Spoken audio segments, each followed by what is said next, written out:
Yeah. Katt, you are definitely one of the most controversial comedians in the game. Thank you. What is like the craziest? Is he more controversial than Richard Pryor? For Nope. this time, he is. For this era. Okay, talk to me. Which she would know. Is the most outrageous thing you've heard about yourself, true or false, in media, whatever, that was just like, wow? Honestly. Yeah. Please. Okay, so technically the story doesn't have anything to do with me. Okay. Because I've never been the funniest person on the planet at any point. So now, it doesn't matter if people have a different opinion, and it doesn't matter if my fans think differently. They're biased. They should think differently. But now, Dave Chappelle has always been funnier than me. And Chris Rock has always been funnier than me. I've always been aware of who was funnier than me. I've just also been aware of who wasn't. So now I know the real Bernie Mac stories, and I know that the people that made money off Bernie Mac didn't like him. They hated his guts. And that was our king. That was our real king. For all of those of us who was out there doing it for $20 for 45 minutes. On some almost a hoe. Well, I know what you're saying. I know Bernie Mac. I'm from Chicago. I'm saying that was our real comedy king. You gave him his first job. Not how it went down, not how it ended up, because sometimes the victors rewrite history, but by the same token, God is there for us, and sometimes his best gift to us is getting us out. So right when Bernie had proven his point, and right when Bernie showed everybody who he actually was, and curtain scene.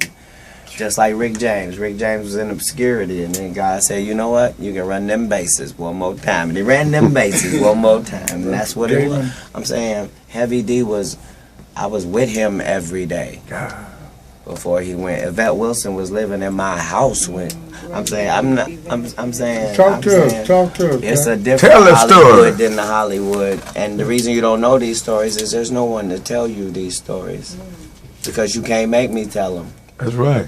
Yeah, but I'm saying it's always like what it said, controversial Katt. Yeah, you know what I mean. Should be. Where Katt being? Is he better than Jamie? Is he is he better than Kevin Hart? No. Is he better than Dave Chappelle? Absolutely. Well, I like that you say that. But your we fans take it have another a way. difference of opinion. We your fans. We think you cold. I prove my points. Well, that's why I said your fans have a difference of opinion. But Dave Chappelle was decapitated in front of us. And until we deal with that, until we deal with the fact that a devout Muslim who doesn't eat bacon was accused of being a crackhead, until we establish the fact that they said that he went to Africa to smoke cocaine when we know they don't have running water and food over there, when they don't have paved roads over there. You saying he flew past Chicago and Miami and LA and New York and Detroit. You saying he went past Cleveland and Fort Pierce, Florida, and he went past Okeechobee and Oakland. You say he went to another country where they're not eating? Right. You talking about somebody who has a wife and children, 5 children, and lives on a farm, doesn't live here in Hollywood. You saying you convinced people that person was an insane crackhead?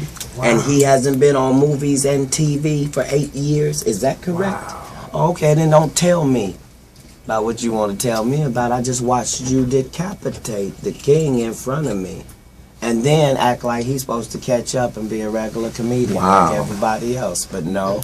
He didn't go for that. That's not how it went. He was out there with us for 20 years. They called him Pilot Boy because he had 19 pilots in Hollywood, and everybody passed on him and said his show wasn't worth it. What do you think of Then when he made $500 million, they said even though his contract said he should get half of it, they said he made too much for the contract to be valid, so we'll offer you 10% of what you made. You mean he made $500 million and they offered him 50? Yes. And he said, what do you think my fans are going to say when they find out you offered me 10% of what I made you? And they said, your fans will believe that you're a crazy crackhead by the time you get home.